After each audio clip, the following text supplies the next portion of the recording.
সম্পূর্ণ দেখাবো না, আমি সেটা লাইভে তোমাদের সাথে শেয়ার করব, সেটা তোমরা দেখো। আর তো চলো আজকে তোমাদেরকে দেখাবো মা লক্ষ্মীর ঘট আমি কী করে সাজাই, কী করে সব কিছু করি, কী করে মা লক্ষ্মীর পুজো করি। তো চলো শুরু করা যাক বেশি কথা না বলে। তো দেখো প্রথমেই আমি মায়ের ঘট নিয়ে নিয়েছি, ঘটে জল পূর্ণ করে নিলাম।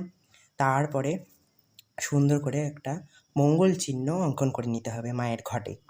মা লক্ষ্মীর পুজো করার এটাই নিয়ম। সুন্দর করে দেখো একটা মঙ্গল চিহ্ন অঙ্কন করে নিচ্ছি, স্বস্তিকা চিহ্ন। দেখো তোমরা জল পূর্ণ করে আগে নিতে হয়, তারপরে চিহ্ন আর্ট করতে হয়, এটাই হচ্ছে নিয়ম।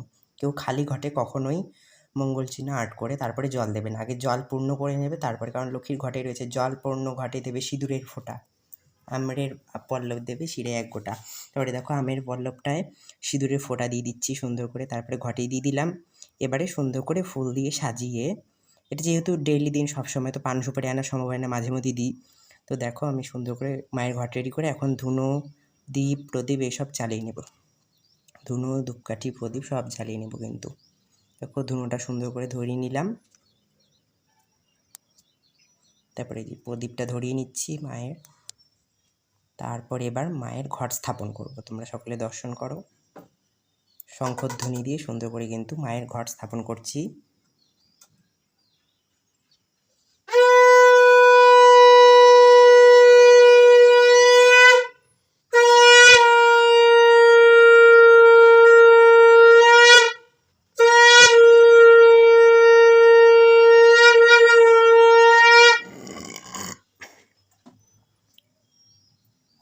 তারপরে মায়ের ঘট স্থাপন করা হয়ে গেলে এবার একটু মাকে ধূপকাঠি দেখিয়ে দেব, মাকে আহ্বান জানানো হলো তাই একটু আরতি করে নেব।